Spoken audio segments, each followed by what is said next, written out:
To my mind, it's the stupidest thing ever said by the United States Supreme Court. Hello, everybody, and welcome back to the channel. In one of Bishop Barron's recent talks that he gave, he calls out the Supreme Court again and actually says that this was the stupidest line that the Supreme Court ever presented. Check this out. I'm going to begin in a perhaps surprising place with the last line of the book of Judges. So when you get back, if you have access to your Bible, pick up the book of Judges or go on your phone and look at the last line. Here it is.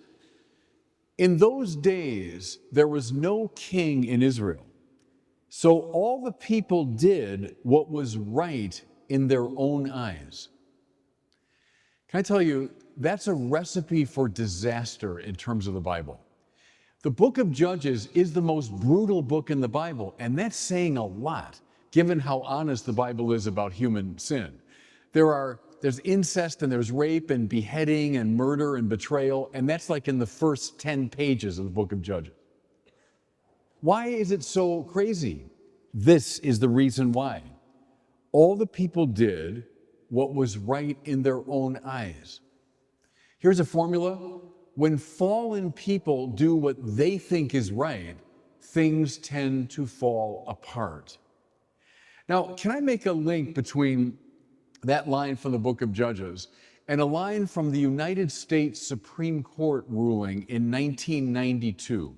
You probably don't know about this, but it was an abortion-related case, and it went all the way to the Supreme Court. And in their determination, I want to read you something that the justices said. At the heart of liberty is the right to define one's own concept of existence, of meaning, and of the mystery of human life. To my mind, it's the stupidest thing ever said by the United States Supreme Court.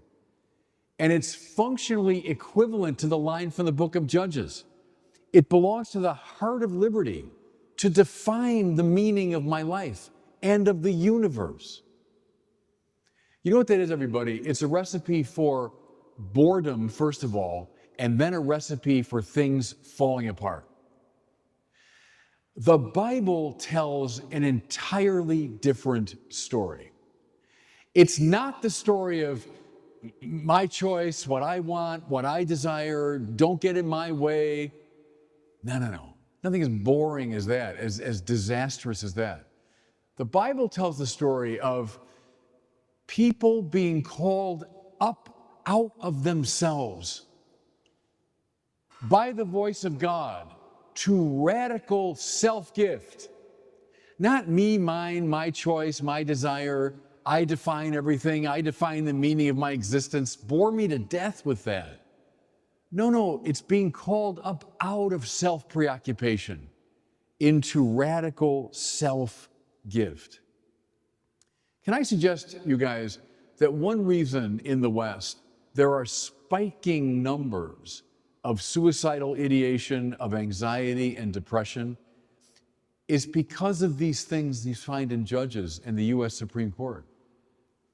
When I'm caved in around myself, my life becomes a very dark place. What makes it wonderful is being summoned up out of myself into spiritual adventure. You know, there's this view sometimes in secular people that, you religious types, you're kind of dull and stay at home and not very exciting, and come on, you're beholden to all these old laws and so on.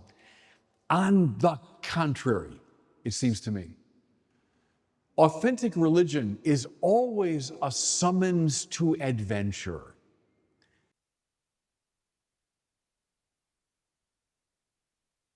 So, Bishop Barron is calling out the Supreme Court for deploying a faulty anti Christian line of reasoning. In effect, the court appears to say, do what is right in your own eyes, as it says in Judges, that you have the right to define what is right for yourself, and you can basically create yourself in the image that you fashion. You are your own God.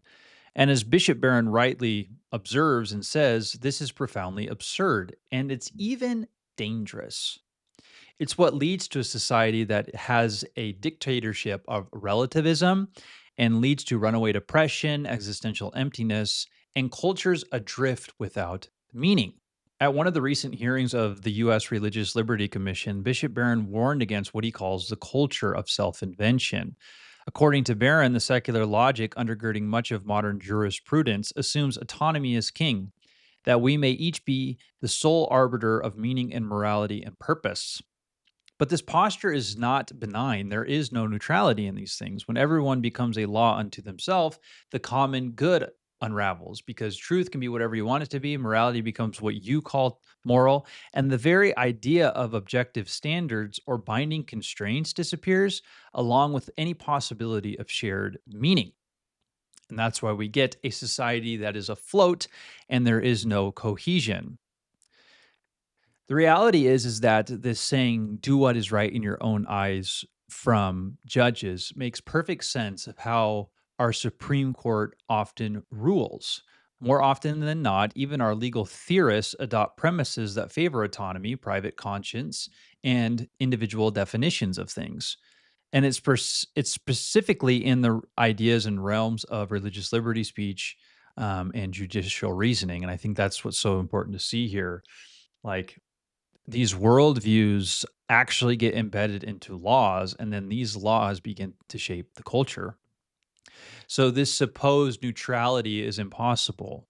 And if we have a dictatorship of relativism, that basically pushes out any worldview that claims truth, authority, or objective moral structures. So that's why I think Bishop Barron is so adamant against what the Supreme Court is saying here, because it's operating on an atheistic assumption, not a Christian worldview. And again, why does this all matter? It gets back to two things. When we have a system where we're free to choose, it actually leads to despair because everything is ultimately in chaos. And number two, existential boredom becomes permissible because everybody gets to basically live in their way, untethered from any sense of civic duty or objective worth or sacred pursuits of what Bishop Barron calls a spiritual adventure here. So there has to be a better alternative, don't you think? What would be the counter proposal to this dictatorship of relativism?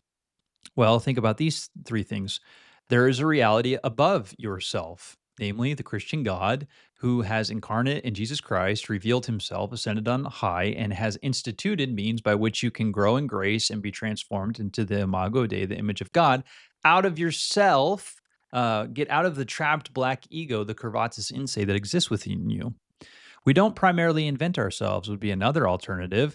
Rather than trying to discover yourself, you need to actually see how you relate to God, and how you relate to God, how you relate to others, and how you relate to God and others, how you fit within the society at large that you are a part of, and how that actually even manifests itself in cultivating societies and cultivating the ground and the earth and taking care of the creation, all of those great things.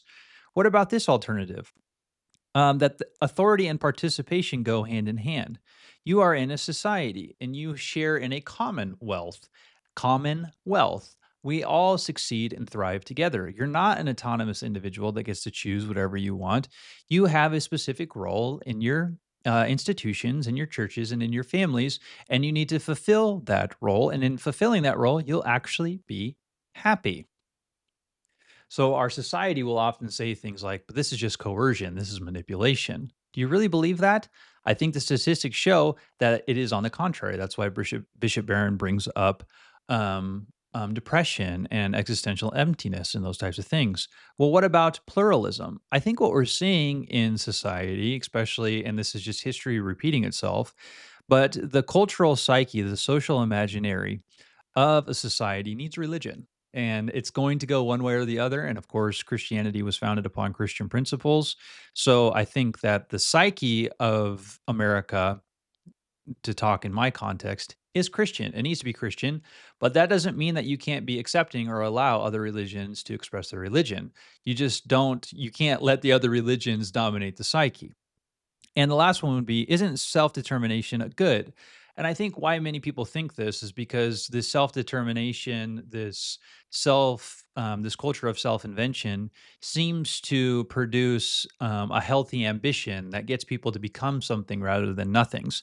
And I think that ultimately that's not true. And I think we begin to see that in society that people, when rather than it producing a sense of moral responsibility and duty, it actually does the opposite and makes people little isolated individuals that cry for justice rather than participating in community. It really is about a ordering here. I think in previous generations within the United States of America, this expressive individualism was a part of the culture, but the Christian psyche was even more dominant. The understanding of cultural commonwealth was even more evident. So it could exist within that system. But now that we have lost that cultural commonwealth and we see expressive individualism completely detached from any sense of an objective worldview or a rational thinking type of model of a philosophy for society, we begin to see really what it produces. It doesn't produce anything good. So, Bishop Barron's critique of the Supreme Court's implicit relativism is more than a theological rant, and that's so important to see. It's a cultural diagnosis, and that's kind of what I've been trying to flesh out in my response here. When courts act as if each man is his own God, they commit a subtle violence. They collapse shared reality into private fantasy. They deny transcendence rooted in the dignity of individuals as found in the Imago Dei of God and leave hearts starving for meaning as they try to invent themselves. The solution is not a retreat of the religious into private corners, nor an overt theocracy. It's a middle way, and I hope that's clear, but a recovery of public truth seeking from an objective worldview and standpoint, a recognition that human law and common life require moral, metaphysical foundations. Only then can we resist the tide of despair, boredom, and the tyranny of self. This is all about Jesus. And if you can see that Jesus is the way, the truth, and the life, and all of truth is God's truth, and it ultimately all points back to Jesus, without an objective worldview, we can't actually get to Jesus. And that's why apologetics is so important. This will lead to Jesus if we get this structure in place. I really, truly have faith and believe that. See you in the next one. Peace.